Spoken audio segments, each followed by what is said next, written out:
Brought to you by Vigor, co-powered by Sensodyne and Vimal.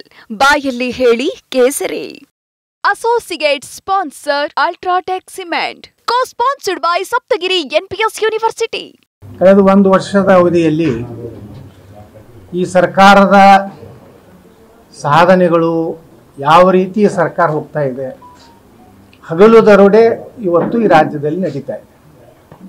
ಇವತ್ತು ನೋಡ್ತಾ ಇದ್ದೀರಿ, 2 ದಿವಸದಿಂದಲೇ ಸುಮಾರು 183 ಕೋಟಿ ರೂಪಾಯಿ ಮಹರ್ಷಿ ವಾಲ್ಮೀಕಿ ಅಭಿವೃದ್ಧಿ ನಿಗಮ ಅದರ ಒಂದು ಹಣ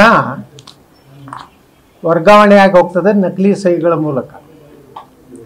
ಇದು ಕೇವಲ ಒಬ್ಬ ಮಂತ್ರಿಗೆ ಒಂದು ಇದಕ್ಕೆ ಇಲ್ಲ, ಇದು ಬಹಳ ದೊಡ್ಡ ವ್ಯಾಪ್ತಿ ಇದೆ. ದಿಲ್ಲಿ ಹೈಕಮಾಂಡದವರೆಗೂ ಸಂಪರ್ಕ ಇದೆ. ಯಾಕಂದ್ರೆ 183 ಕೋಟಿ ದರೋಡೆ ಮಾಡ್ಲಕತ್ತಾರಂದ್ರೆ 187 ಕೋಟಿ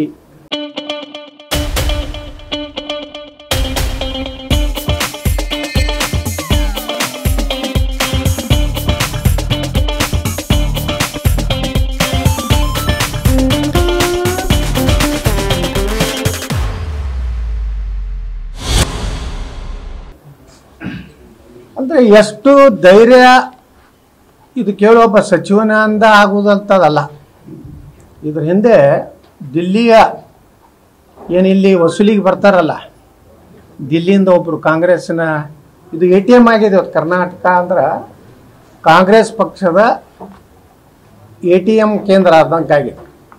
ತೆಲಂಗಾಣ ರಾಜ್ಯದಲ್ಲಿ ಚುನಾವಣೆ ಆದರೆ, ಜಾರ್ಖಂಡ್ನಲ್ಲಿ ಆದರೆ, ಛತ್ತೀಸ್ಗಢನಲ್ಲಿ ಆದರೆ ಈ ಹಣ ಹೋಗುವಂಥ ಒಂದು ATM ಒಂದು ವ್ಯವಸ್ಥೆ ಆದಂಗೆ ಆಗಿದೆ. ಇಷ್ಟೇ ಅಭಿವೃದ್ಧಿ ಕೆಲಸ ಅಂತೂ ಏನೂ ಇಲ್ಲ. ಉದ್ಯೋಗಾವಕಾಶ ಸೃಷ್ಟಿ ಮಾಡುವಂಥ ಕೆಲಸ ಇಲ್ಲ, ನೀರಾವರಿ ಇಲ್ಲ. ಕೇವಲ 5 ಗ್ಯಾರಂಟಿಗಳನ್ನು ಬಿಟ್ಟರೆ ಈ ಸರ್ಕಾರ ಮತ್ತೊಂದು ಸಾಧನೆ, ಒಂದು ಭೂಮಿ ಪೂಜೆ ಇಲ್ಲ, ಒಂದು ಗುದ್ಲಿ ಪೂಜೆ ಇಲ್ಲ. ಯಾವ ಶಾಸಕರಿಗೂ ಸಹ ಶಾಸಕರೇ ನಿರುದ್ಯೋಗಿಗಳಾಗಿದ್ದೀವಿ ನಾವೆಲ್ಲ. ನಮಗೂ ಏನೂ ಕೆಲಸ ಇಲ್ಲ. ನಮ್ಮ ಸರ್ಕಾರ ಇದ್ದಾಗ ದಿನಾಲು ನಾನು ಬಿಜಾಪುರ ನಗರದಲ್ಲಿ 3, 4, 5 ಕೋಟಿ 10 ಕೋಟಿ ರೂಪಾಯಿದ್ದು ಚರಂಡಿ, ಸಿಮೆಂಟ್ ರಸ್ತೆಗಳು, ಕೆರೆಗಳಿಗೆ ನೀರು ತುಂಬುವಂಥ ಏನಾದರೂ ಒಂದೊಂದು ಕಾರ್ಯಕ್ರಮಗಳನ್ನು ಮಾಡ್ತಾ ಇದ್ವಿ. ಈ ಒಂದು ವರ್ಷದಲ್ಲಿ ಅಂತೂ ನಾನೇ ಶಾಸಕನಾದ್ಮೇಲೆ ಇನ್ನೂ ನನ್ನ ಕ್ಷೇತ್ರದಲ್ಲಿ ಒಂದು ಗುದ್ಲಿ ಪೂಜೆ ಮಾಡುವಂಥದ್ದು ಆಗಿಲ್ಲ. ಕಾರಣ ಏನಂದರೆ ಈ ಗ್ಯಾರಂಟಿಗಳ ಹೆಸರಿನಿಂದ ಮತ್ತು ಇಂಥ ಭ್ರಷ್ಟಾಚಾರದ ಇದರಿಂದ ಇವತ್ತೇನಿದೆ, ಬೆಂಗಳೂರು ಮಹಾನಗರದ ಏನು ಅಲ್ಲಿ ಉಪಮುಖ್ಯಮಂತ್ರಿಗಳು ಸ್ಕ್ವೇರ್ ಫೀಟ್ ಮೇಲೆ ಇವತ್ತು ಭ್ರಷ್ಟಾಚಾರ ಮಾಡ್ತಾ ಇದ್ದಾರೆ. ಗುತ್ತಿಗೆದಾರರು ಹೊರಗಿನ ಬಡ್ಡಿ 5 ರೂಪಾಯಿ 10 ರೂಪಾಯಿ ಬಡ್ಡಿ ತಂದು ಕೆಲವೊಂದು ಕಡೆ ಗುತ್ತಿಗೆದಾರರು ನೋಡಿ, ಅವರೊಬ್ಬ ಗುತ್ತಿಗೆದಾರ ಸತ್ತು ಹೋದ್ರು, ಹಾರ್ಟ್ ಅಟ್ಯಾಕ್ ಆಯ್ತು ಅಂತ ಹೇಳಿದ್ರು. ಅವ್ರ ಮನೆಯಾಗೇ ಎಷ್ಟು 200 ಕೋಟಿ ಅಷ್ಟು ಹಣ ಸಿಕ್ಕಿತ್ತು. ಅವ್ರು ಸತ್ತೇ ಹೋದರು. ಆದರೆ ಡಾಕ್ಟರ್ ಸರ್ಟಿಫಿಕೇಟ್ ಸಿಕ್ತು, ಅವ್ರಿಗೆ ಹಾರ್ಟ್ ಅಟ್ಯಾಕ್ ಆಯಿತು, ಸತ್ತು. ಈ ರೀತಿ ರಾಜ್ಯದಲ್ಲಿ ಅಭಿವೃದ್ಧಿ ಇಲ್ಲ, ಉದ್ಯೋಗ ಸೃಷ್ಟಿ ಮಾಡುವಂಥ ಕೆಲಸ ನಡೀತಾ ಇಲ್ಲ. ಇದರೆಲ್ಲದರ ಹಿನ್ನೆಲೆಯಲ್ಲಿ ಇವತ್ತು ನಮ್ಮ ಅಮರನಾಥ್ ಪಾಟೀಲ್ರು, ನಾನು 2 ವರ್ಷ ವಿಧಾನ ಪರಿಷತ್ ಸದಸ್ಯರಿದ್ದೆ. ನಾನು ಬಿಜಾಪುರ ಬಾಗಲಕೋಟೆ ಸ್ಥಳೀಯ ಸಂಸ್ಥೆಗಳ ಪಕ್ಷೇತರ ಅಭ್ಯರ್ಥಿಯಾಗಿ ಇಡೀ ರಾಜ್ಯಕ್ಕೆ ಹೈಯೆಸ್ಟ್ ಮತದಿಂದ ನಾನು ಆಚೆ ಬಂದಿದ್ದೆ.